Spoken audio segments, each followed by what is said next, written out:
तो आज आप लोग का एक्सरसाइज 7.1 का सवाल नंबर 8वां बताएंगे आप लोग का। तो सारे बच्चे अपना अपना कॉपी किताब को निकाले और सवाल नंबर 8 को खुद को देखिए। आप लोग हम पढ़ रहे हैं सवाल को और आप लोग खुद को देखिएगा। सवाल 8 में कह रहा है बेटा कि y का वह मान ज्ञात करें जिसके लिए बिंदु इतना और इतना के बीच का दूरी 10 मात्रक दिया हुआ है। सवाल को पढ़ने से सबसे पहले सवाल में कहता है हमको y का मान ज्ञात करने के, इसका मान y का मान, और जिसके लिए बिंदु p का मान दिया हुआ है 2,-3 और q बराबर 10, y के बीच का दूरी 10 मात्रक दिया हुआ है। एक बार सवाल को ध्यान से पढ़िए। सबसे पहले सवाल में देखिए सर जी, हमसे y का मान ज्ञात पूछ रहा है। हमसे क्या पूछ रहा है? y का मान। एक दूरी है p और एक दिया है q। इस सवाल में जो लिखा हुआ है मैं कर रहा हूं, p और क्या लिखा है q। सवाल को पढ़िए कहां से, बोर्ड पे रहना बहुत जरूरी सवाल है। y का वह मान ज्ञात इसके लिए बिंदु p और p का कितना दिया है 2,-3 और एक कितना दिया q का मान कितना दिया बेटा, हाँ ये दिया हुआ है।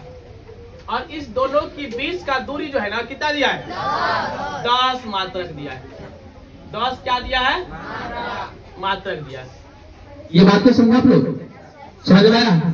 कहा y का वह मान ज्ञात करें जिसमें p का मान 2,-3, q का मान दिया है 10, y और इन दोनों के बीच का दूरी कितना दिया 10 मात्रक। तो सबसे पहले हम सवाल में करेंगे हल, और क्या लिखना है हम लिखेंगे दिया हुआ है। ये दिया है साहब में, दिया हुआ है क्या बेटा, p कितना दिया है 2,-3, q कितना है 10, y और PQ कितना दिया है 10 मात्रक दिया है। ये दिया हुआ है। किसी को दिक्कत समझ में आ रहा है सर जी? इससे पहले जो हम लोग सवाल पढ़ते थे सर जी दूरी के सवाल में, कि यह दोनों का मान दिया था और इसकी बीच की दूरी हमसे पूछता था, नहीं ना? यही दूरी के सवाल में कि यहाँ और यहाँ मान दिया था और इसकी बीच की दूरी हमसे पूछता था। यहाँ क्या किया है सर, इसका भी मान दे दिया, इसका भी मान दे दिया और बीच के दूरी के मान भी दे दिया कितना 10। तब हमसे पूछ रहा है y का मान। कभी कभी आपको x का मान पूछ सकता है, कुछ पूछ सकते हैं। तो हम क्या करेंगे, अगर दिया नहीं होता तो हमने माना की, लेकिन यहाँ पर दिया हुआ सवाल है तो मैंने दिया हुआ ये चीज लिख लिया, लिखिए सर जी और याद करना। अब डायरेक्ट चलेंगे हम लोग दूरी की फॉर्मूला से, दूरी के सूत्र से, दूरी के सूत्र से। तो दूरी के सूत्र किसका दूरी भी PQ का ना? तो बताओ बेटा दूरी की फॉर्मूला क्या होता है, √x2 - x1 का whole square plus y2 - y1 का होल स्क्वायर। ठीक है ध्यान साहब। और एक चीज और याद करिए सर, अभी मैं सवाल को बनाया नहीं हूं, ध्यान सुनिएगा। p का मान भी दे दिया है, q का मान भी और इसका मान भी दे दिया है। तो या तो इसकी एक नियम है और है सर जी कि पाइथागोरस प्रमेय से। तो पाइथागोरस प्रमेय का होता है कि कर्ण का स्क्वायर अन्य दो भुजा के वर्गों का योग का बराबर होता है। तो जब भी तीसरा भुजा का मान दिया हो ना तो हम रूट के क्या करेंगे, हटा देंगे। क्या करेंगे सर जी, हटा के यहाँ पे, क्योंकि यहाँ अगर वर्ग लग गया तो ये क्या रूट होता है ना, यहाँ वर्ग लगता है, इसीलिए इसमें क्या लगता है रूट लग जाता है। क्या लगता है, अगर यहाँ अगर इसमें से वर्ग हट गया, इसमें से क्या हट गया वर्ग हट गया तो इसमें क्या पकड़ता है, रूट पकड़ता है। समझ में आ रहा है?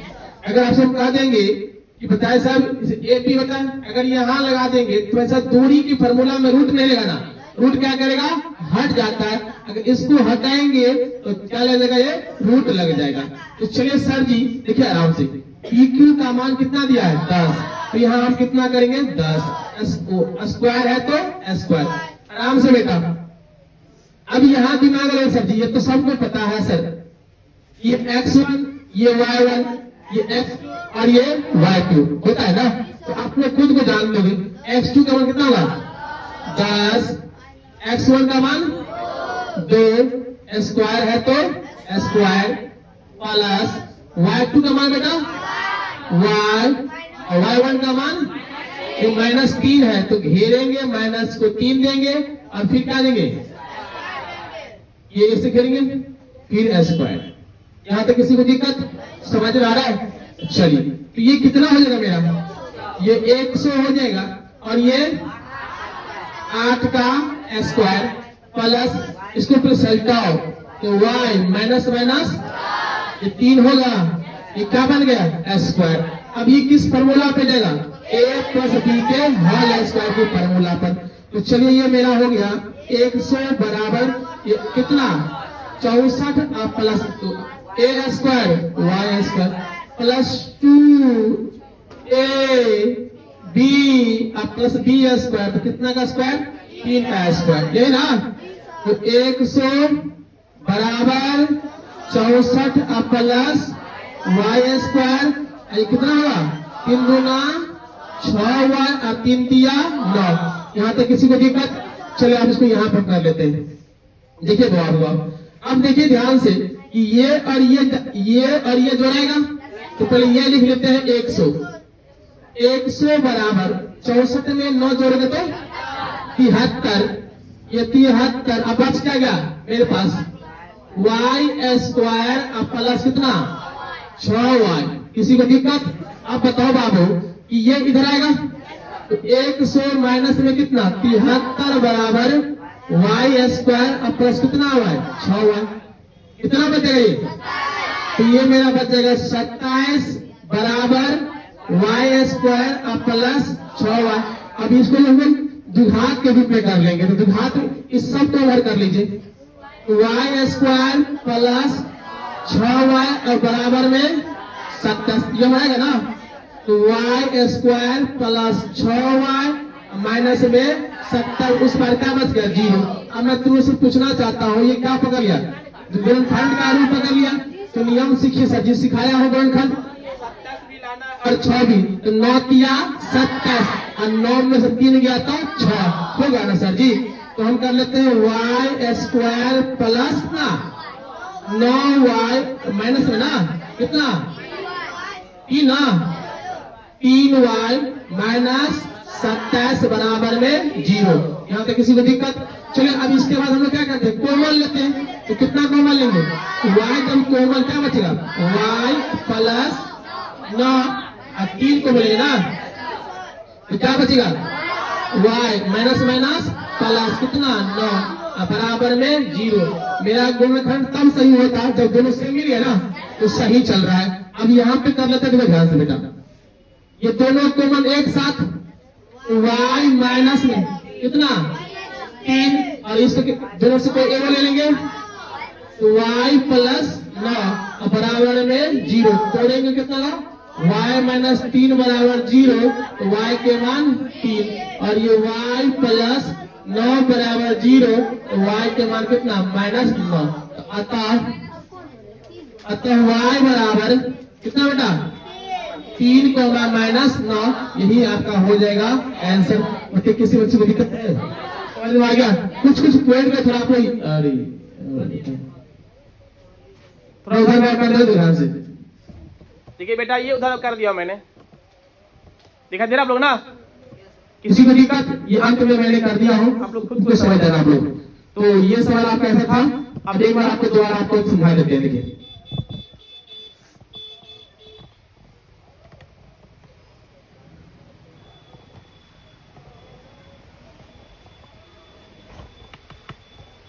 देखिए एक बार दोबारा ध्यान रहे। सबसे पहले सवाल में क्या हुआ था बाबू कि P और Q का मान दिया था, 20 का दूरी के मान भी दिया था, तो हमने सब कुछ लिख दिया हुआ है P का मान Q के मान और दोनों। और याद करना बीच का मात्रक दिया हो तो यही फॉर्मूला करेंगे, माने पाइथागोरस करने से जा सकते हैं। कर्ण का स्क्वायर अन्य दो भुजा के वर्गों का योग के बराबर होते हैं। तो P2 के मान ये दे दिया, ये फार्मूला मैंने गया, सब कुछ बैठाने के बाद इस शरीर के अंत में मुझे क्या पकड़ लिया, यहाँ पर क्या पकड़ लिया, द्विघात समीकरण का रूप, गुणनखंड का रूप पकड़ लिया। मैंने क्या किया सर, गुणनखंड तोड़ के मुझे अंत में ये आया, और अंत में किसका माना गया, आ गया ना।